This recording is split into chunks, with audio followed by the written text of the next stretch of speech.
Hello and welcome to the Political History of the United States, Episode 1.29, The New England Roundup. Well, here we are, guys. 15 episodes on New England, and today we are going to finally wrap this up. Now, of course, we aren't really going to be leaving New England for all that long. Throughout the colonial period of the United States, New England is going to remain an epicenter of events. However, for the sake of this season, I needed to find a place to draw the line in the sand, and this seems like as good of time as any. Before we move on for today, I want to give a brief idea of where the podcast is going for the rest of this season. After today, we only have got one more episode in the main narrative. Next time, we are going to jump in and look at the introduction of slavery into the colonies. After that, we are going to be ready to get into the review episodes. Now here's the good news. I'm a little bit further ahead on research and other things than I thought I would be at this point, so we are not going to be looking at a long break in between the seasons like I had originally thought. At this point, my plan is to take 1 week off sometime around Christmas, and that'll be about it. We will have a 2-part review episode where we go back and look at all of the different things and try to draw some strings together, and then we will jump right in to the second season. So at this point, I anticipate that we are only going to have a 1 week break sometime around the holidays. Other than that, the podcast will just keep moving. To begin for today, I want to start by discussing the events in England and how they are going to affect life over in New England. Way back in episode 1.13, we had talked about the fact that when the English Civil Wars came, Virginia had remained a holdout for as long as possible against Parliament, and specifically against Oliver Cromwell. This, along with re-electing William Berkeley as their governor, set Virginia up very nicely for when the Restoration rolls around in the 1660s. Events were very different, however, in New England. Oliver Cromwell was a Puritan. And let's not forget why all of the Puritans left England in the first place. There was widespread persecution of the Puritans throughout the 1620s and 30s. So many of the colonial leaders became colonists in direct response to the practices of Charles I, and more specifically his henchman William Laud. The policies of Charles I and Laud were the reason for the Great Migration happening. And while I can't find a source specifically stating this, I think it is a pretty safe bet that when Laud was beheaded in January of 1645, there was not exactly a lot of colonists grieving his death. Even with the execution of Charles I, I would imagine that celebrations were a bit more muted than in the case with William Laud. However, there was very little love for Charles I amongst the Puritans. In the case of Virginia, they found themselves on the wrong side of the battle, having remained loyal to House Stuart. However, the effects were fairly minimal there. Over in Virginia, when their governor was forced to resign, there was little practical effect in Virginia. With New England, however, the colony had been built upon animosity towards Laud and the king. So this is where I tell you about the great battle between New England and Virginia, right? After all, New England is Puritan and Virginia would remain aligned with the crown. Of course, everybody would want to desperately defend their honor, right? Yeah, no, that battle never came and was never really much of a risk. Throughout the duration of the English Civil Wars, as well as the English Interregnum, the period where the nation was under the Protectorate following the fall of Charles I and the ascension of Charles II, there was only a single skirmish in the English Civil War fought in North America. It was in Maryland near Annapolis, and right around 50 people died. This is going to go down in 1655. On the ground in New England itself, there was no actual fighting or violence. The major tangible effect was a reduction in the population and a decline in the immigration rate. As I mentioned just a moment ago, the cause of the Great Migration was largely driven by the policies of William Laud. Puritans, attempting to avoid his persecution, decided that it was a great time to get out of Dodge, left their homes with around 25,000 finding their way to North America. Following the end of Charles I's period of personal rule and the establishment of what would become known as the Long Parliament, aptly named because it remained in session until 1660 and hence was very long, we see those who had been loyal to Charles begin to get impeached and arrested. This includes men like William Laud. The beginning of the Long Parliament effectively marks the end of the Great Migration to New England. Despite how stable things had begun to appear throughout Massachusetts and the rest of New England, in all fairness, things are still pretty rough. Given the choice, pretty much anybody is going to want to remain in England as opposed to packing up and heading across the Atlantic. As the threat of persecution diminished, the need to hop on a boat and immigrate across the Atlantic to New England was also drastically reduced. On top of that, in addition to the reduction in immigration from England to New England, there was a proportion of the population who believed that this would be a good time to head back across the Atlantic the other direction and return home to England. By the time that 1640 had rolled around, life in New England was at least becoming bearable, however. People were not starving and the colony was not overcome with illness and disease. Plus, for a lot of colonists, they had a good thing going in New England that they would lose if they decided to return back home. Well, nobody in New England was preaching for anything that resembled a desire for independence from the crown. It's not like the crown had ever really exercised that much control over the New England colonies. Charles I was busy throughout the 1630s not calling Parliament and trying to raise funds. He didn't really have the time to worry about trivial matters like how the New England colonies were off effectively governing themselves. None of the Puritans in New England would have been all that upset, though admittedly they were probably a bit surprised at the execution of Charles I. They were likely thrilled to see a Puritan England getting more of a foothold. But for those living in New England in 1640, they had spent the last decade living in a Puritan nation, basically unchecked and largely unnoticed. In that way, there was very little point in returning to England for a Puritan haven when they already had one in New England. While some do go back there to fight, most chose to remain right there in New England. The Puritans, as devout as they were, did not believe that piety and poverty went hand in hand. The Puritans were more than happy to make money, and economic prosperity absolutely was a keen interest to them. So then how did the Puritans go about making their money? Unlike what we saw down in Virginia, there is never a point where a single staple crop appears. Tobacco is a crop that is going to completely define the southern United States, and along with cotton are going to become the staples of that region. Tobacco and cotton are going to play significant roles in the history of the southern United States and ultimately the United States at large. However, the situation in New England is different. The primary way that wealth found its way into New England was from colonists coming over from England. In other words, New England depended on the fact that the new colonists coming over from England brought with them wealth. That transfer of wealth from England into the colony was initially self-sustaining, especially during the 1630s during the Great Migration. For obvious reasons, however, this is an inherently unstable system. If that steady flood of new colonists were to, say, dry up, it is going to completely stall the economy. As we now know, by the time 1641 arrives, the Great Migration was over. That steady stream of colonists dried up. This form of gathering wealth is obviously never going to be sustainable, and this wouldn't have been a surprise to anybody. With the end of the Great Migration, an immediate need to diversify the economy of New England became a paramount concern. This, as economic depression began to settle in at the end of the Great Migration. What initially emerged was a fishing trade. The ocean right off the coast of New England was already a popular spot for fishing. However, the English Civil Wars had been a boon to the New Englanders. English fishing boats could not easily get off of the English coast to fish with the ongoing Civil Wars. This gave the New Englanders a competitive advantage.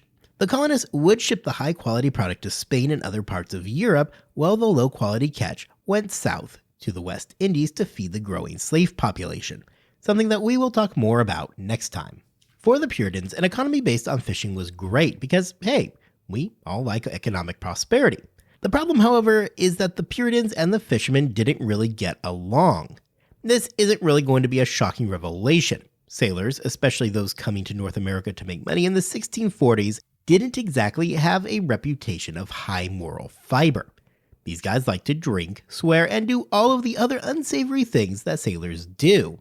The Puritans were aghast at the behavior and were always careful not to let this unwelcome though profitable group disrupt their carefully curated colony.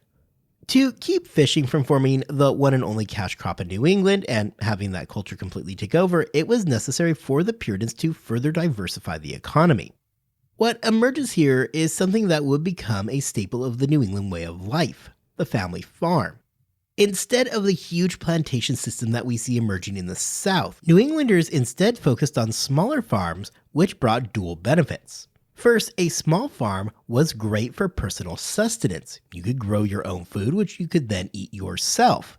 The other benefit is that the remainder of that food that you grew, the stuff that you personally did not need to eat, was a great source of income. Well, a small surplus of food might not have been enough for any single person to get rich. When taken in the aggregate, New England was producing large amounts of surplus that could then be sold in bulk. Once again, this food was often being sold to the West Indies, where the growing slave population put new demands on that region to produce food. The crops for sale included everything from pork, beef, barley, and dairy products, as well as things like timber, tar, and plankboard. By selling surplus from otherwise small family farms, the Puritans were able to accomplish a couple of important goals. First, and most importantly to them, they were able to turn a nice profit, which everybody was happy about. Second, they were able to keep fishing, and more importantly fishermen, from taking over the economy and inevitably ending their way of life.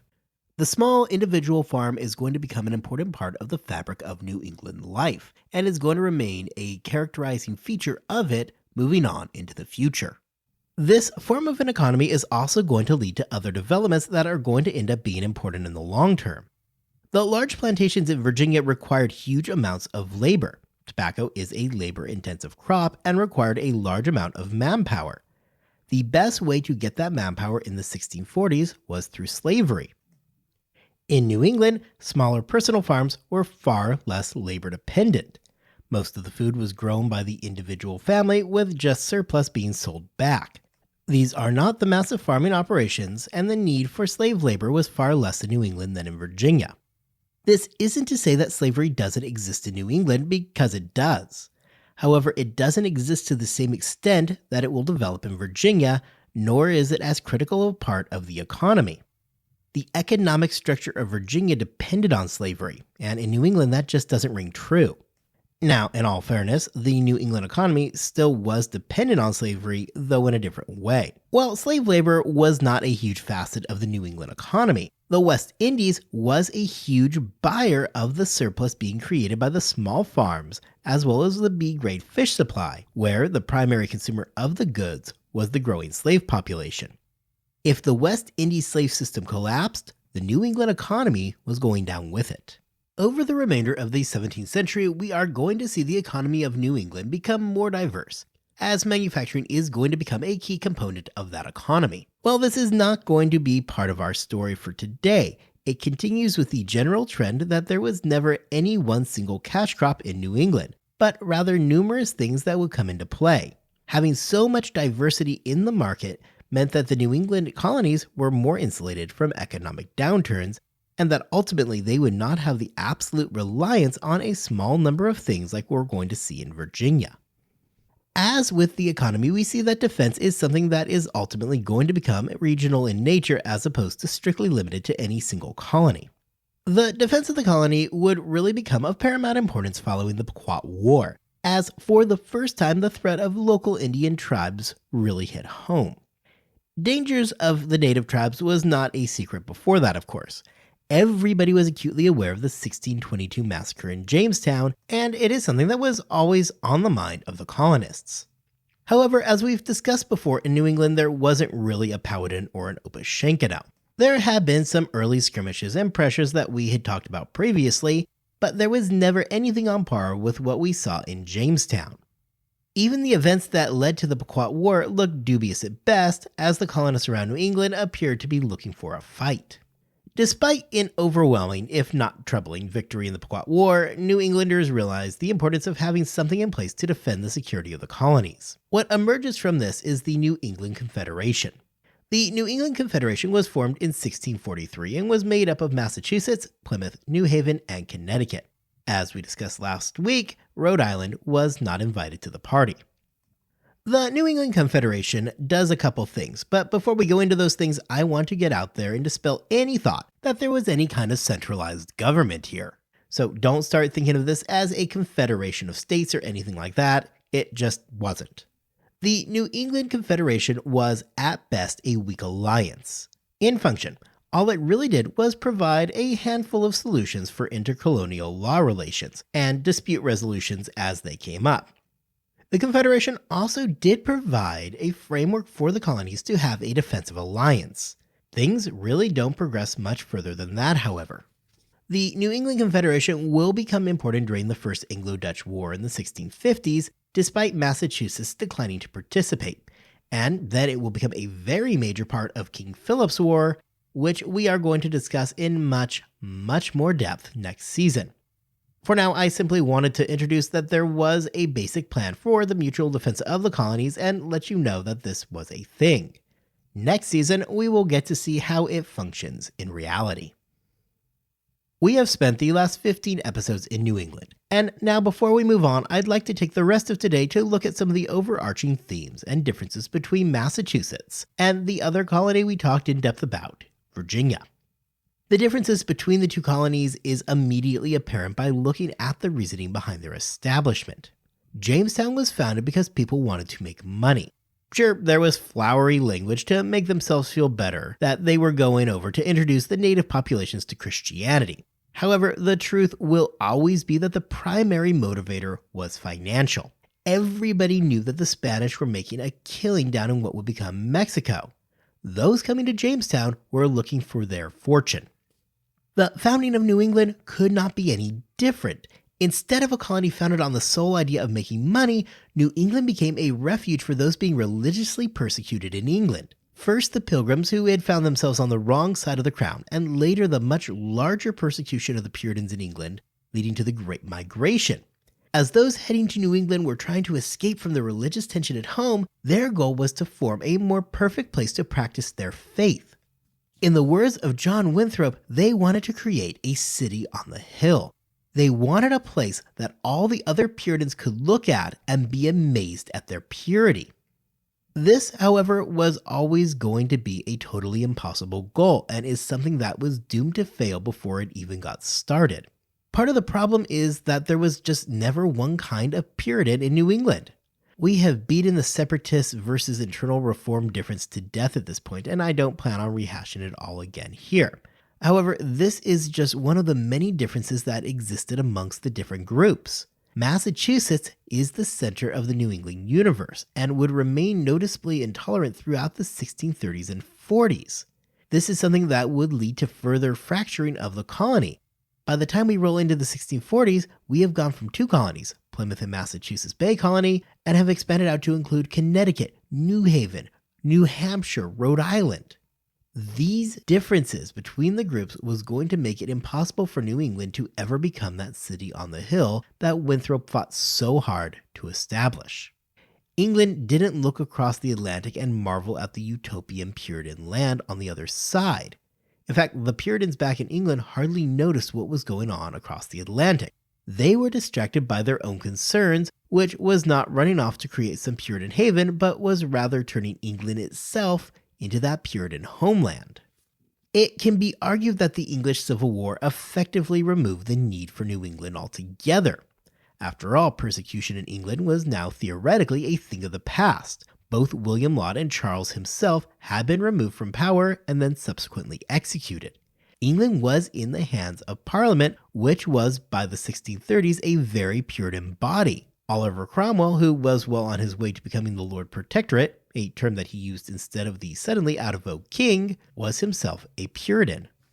We have seen the intangible effects of this as well in the colonies. After the 1640s, the immigration rate from England to New England slows down dramatically. In this way, Massachusetts and New England as a whole is going to fall short of that goal of becoming a city on the hill. However, despite not accomplishing this New England is going to become impactful in other ways that in the 1640s are totally lost on everybody, both in New England and England itself. I didn't touch on it much at the time, but one of the most critical things that I see coming out of New England at this time was an educated population. Way back in episode 1.4, when we talked about religion, I had spent some time talking about how, for Protestants, it was the Bible, not the clergy, that stood at the center of the world. Our Calvinist Puritans, who were certainly in agreement that the Bible should be at the very core of their religious practices, recognized that it was not enough for somebody to read the Bible to them, but rather that they themselves needed to be able to read the Bible. What emerges, therefore, is a highly literate society. Literacy requires education, which is something that would become a central part of life in New England. By the 1640s, there were basic requirements in place that ensured parents made sure that their children could read and write. Grammar schools would appear and become part of life for children in New England. Now, at this point, the concern is being able to read the Bible. However, in the years, decades, and century to follow, that dedication to an educated population is going to have other effects as well. Knowing that such a wide portion of the population could read and write, is it any surprise that during the 1760s, it is going to be in New England that dissent begins to form towards the crown? When political pamphlets began to proliferate, you ended up with an educated, literate population to receive those pamphlets. To be fair, there are a lot more reasons why New England is going to become the epicenter of political dissatisfaction and eventually rebellion during the 1760s and 70s. We are, of course, going to be addressing all of those issues as they come our way. However, very early on, we see movements in a direction that make this possible, specifically with that high literacy rate. Ultimately, the first 20 years in New England, or 30 years if you're in Plymouth, can be defined by a handful of key characteristics. Well, they did not necessarily become the city on the hill. They did become self-sufficient in a very short period of time. They developed their own legal codes and governments, and while I remain very hesitant to say that they were doing anything outside of what was necessary, New England was operating more or less independently of England. As we have discussed, this wasn't necessarily New England making early assertions of their independence from the crown, but rather it was from the fact that England was busy preparing for and fighting civil wars. They didn't have the time to mess around with a handful of colonies half a world away. For people like Winthrop, Williams, Hutchinson, and Bradford, this allowed them the opportunity to put themselves into leadership roles and make society in the way they deemed fit. Well, there is no talk of separation, and we need to be careful believing that the colonies were producing constitutions. The colonies were forging their own path.